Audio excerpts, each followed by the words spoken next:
राम राम मंडळी.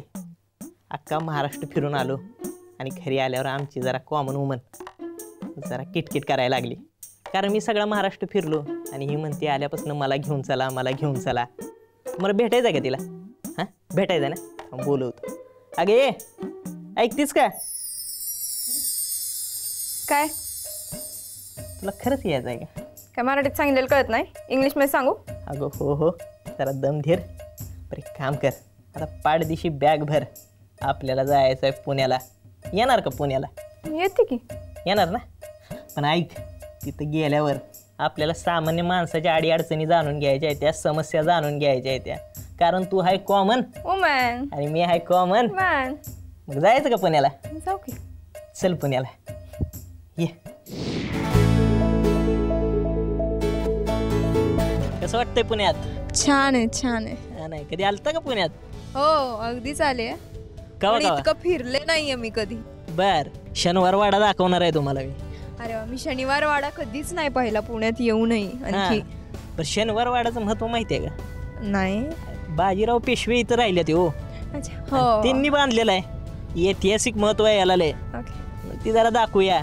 तशी पुण्याला लय ऐतिहासिक पार्श्वभूमी आहे. इकडनं पुढं जरा लाल महल आहे. तिथं शिवाजी महाराजांनी शाहिस्तेखानाची बोटं छाटली होती, आहे का नाही? म्हणजे ते इतके ऐतिहासिक पुरुष योद्धा इथं राहिले ते पुण्यात. आणि परत महात्मा फुले बी इथलेच आहे ते पुण्यातले. आणि साहित्यातले आपले पु ल देशपांडे ते बी इकडचंच पुण्यातले. तर एवढी सगळी मातब्बर आणि ऐतिहासिक पुरुष इथं आहेत म्हटल्यानंतर या पुण्याचा विकास झाला पाहिजे का नाही? झाला पाहिजे. पुण्याचाच नाही, सगळ्यांचाच विकास झाला. सगळीकडचा विकास. बरोबर बोलल्या. कॉमन वुमन आहे हो, सगळ्याची काळजी आहे. सगळीकडचा विकास झाला पाहिजे म्हणते ती. आता तीच आपण जाणून घेणार आहे. अगदी. त्याच्या अगोदर आपण शनिवार वाडा बघूया. हो बघू. आहे का नाही? कारण जरा स्फूर्ती येईल आपल्याला.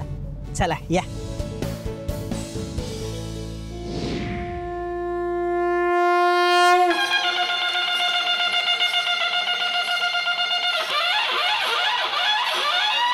काय आलो का नाही पुण्यात? हो आलो आलो. ही बघा शनिवार वाडा. छान आहे. पुण्याची शान आहे. मस्त आहे. आहे का नाही? छान आहे, पुण्याची शान आहे. अरे वा, आहे का जमलंय. नाही? आणि मंडळी आता का नाही बघा, इथं सगळी पुणेकर बी जमले ती. त्यांच्या अडी अडचणी जाणून घेतल्या पाहिजे का नाही? अगदी. कारण तुम्ही आहे कॉमन वुमन आणि मी आहे कॉमन मॅन. या जरा जाणून घेऊया. राम राम. झाला का पुण्याचा विकास? हा झाला झाला का विकास? झाला. आनंदी आहे का सगळं? हा आनंदी आनंदी. कसं वाटतंय पुणे? हाय पुणे व्यवस्थित आहे. हा? विकास झालाय का सगळी? झालाय. हाय बीजेपी करेल बीजेपी वाटतंय का? 5 वर्षात केलंय का?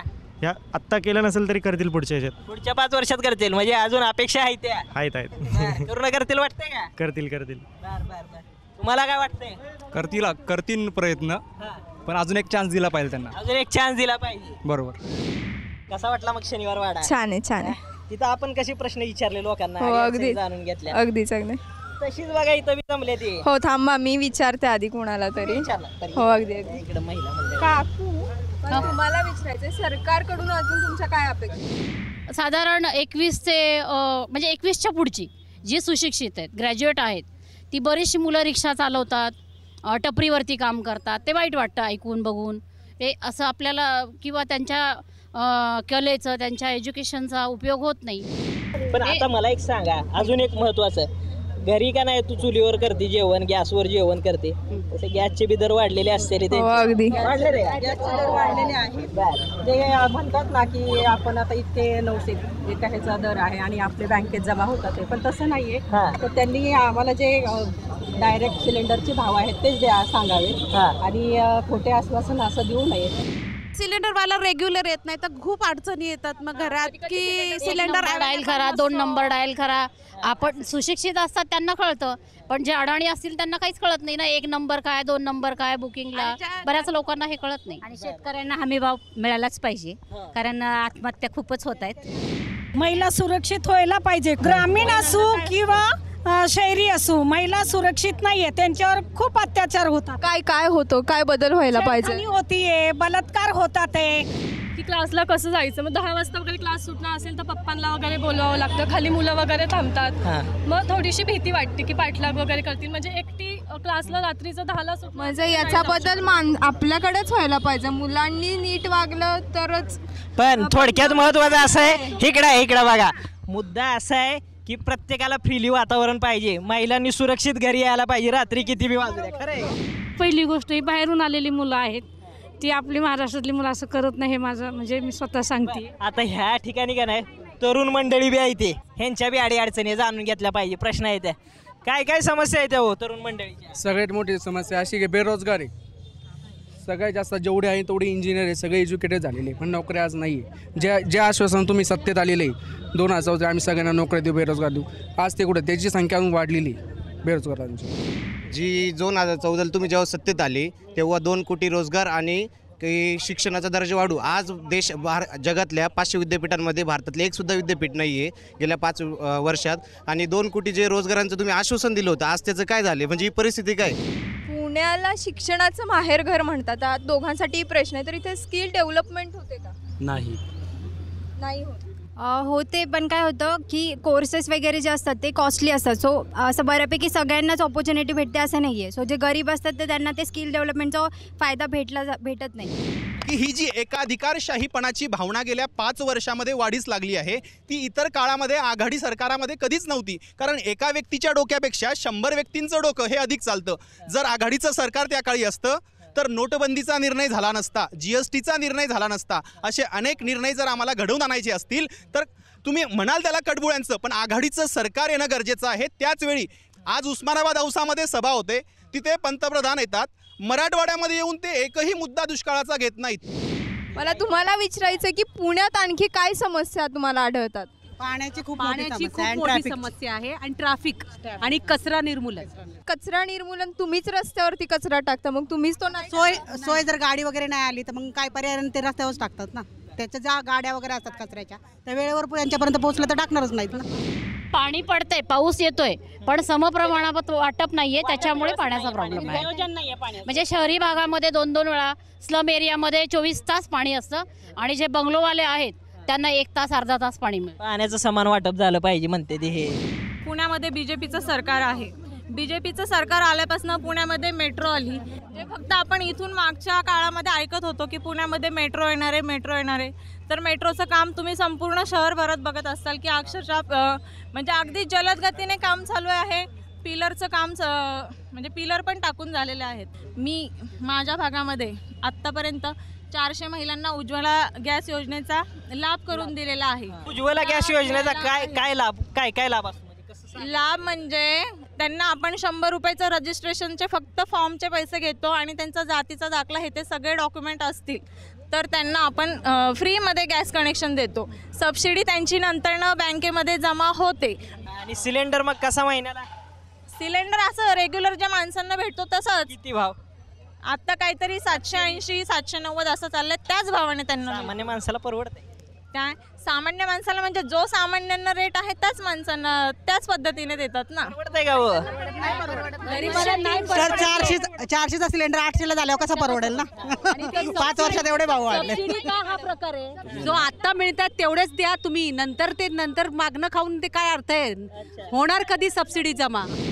इंधनाचा साठा कमी झाला त्यामुळे हे भाव वाढलेले. हे काय BJP सरकारने भाव वाढवलेले नाहीयेत, ते त्यांना अगोदर त्यांच्यापर्यंत चांगलं केलं म्हणजे BJPने केलं ना वाईट केलं म्हणजे त्यांच्या मनावर जे बिंबवले ते मी तुम्हाला सांगते. ह्यांच्या योजना ह्या अगदी जनसामान्यांपर्यंत गरीब माणसाच्याच आहेत. मी महिला सुरक्षिततेसाठी काय केलं पाहिजे किंवा तुम्हाला काय अपेक्षा आहेत हे विचारते. महिलांना सुरक्षा आता तर सध्या महिला सुरक्षित नाहीच आहेत. खूप म्हणजे बाहेर पण महिलांना बसच्या ठिकाणी किंवा अजून कुठल्या ऑफिसमध्ये किंवा अशा ठिकाणी महिला सुरक्षित नाही आहेत. त्यामुळे महिलांना सिक्युरिटी किंवा अशा काही स्वतः महिला सक्षम होण्यासाठी काही सरकारने पण प्रयत्न केले पाहिजे. मुलींना जे अत्याचार होतात स्कूलमध्ये, कॉलेजमध्ये आणि मतिमंद स्कूल असतात तर त्याच्यामध्ये अत्याचार होतात, त्याच्यामध्ये सुरक्षता जास्तीत जास्त मिळाली पाहिजे. पण मुलींवरती अत्याचार होतात आणि मुली गप्प बसून सहन करतात, तर हे करायला पाहिजे का नाही करायला पाहिजे? बिलकुल नाही करायला पाहिजे. प्रत्येकाने आवाज उठवला पाहिजे आणि सरकारने महिलांकरता प्रसाधनं, स्वच्छ प्रसाधनं आणि पाणी काही केला उपलब्ध करून दिलं पाहिजे. तिथं आवाज दाबला जातो. जो काही सहकार्याची भावना पाहिजे असते किंवा एक्सपोज करायचं असतं तर एक्सपोज अजिबात केलं जात नाही. त्या केसेस सगळ्या दाबल्या जातात. शाळांमध्ये तर जास्त आता याचं प्रमाण वाढलेलं आहे. लहान मुलींवरती जास्त अत्याचार होतात आणि ते सुद्धा सरकारी शाळांमध्ये.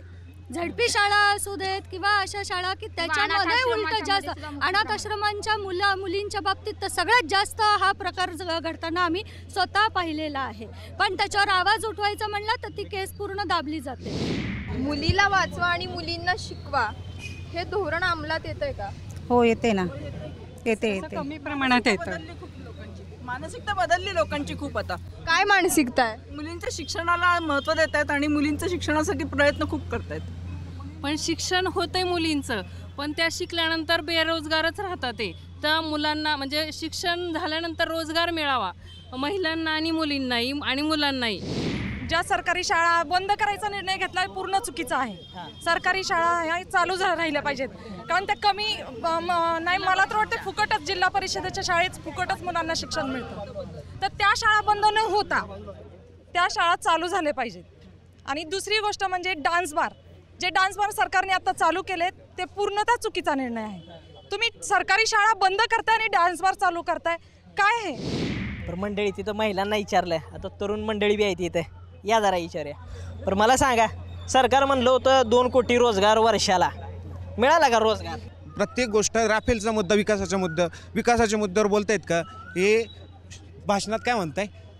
आम्ही एअर स्ट्राईक केली, आम्ही हे केलं. हो, तुम्ही विकासाच्या मुद्द्यावर बोला ना. जी आश्वासनं दिली होती त्या आश्वासनांमध्ये एकही गोष्टी केली का? एक पुतळा बांधला सरदार वल्लभभाई पटेलांचा, पुतळे बांधून विकास करतायत का तुम्ही?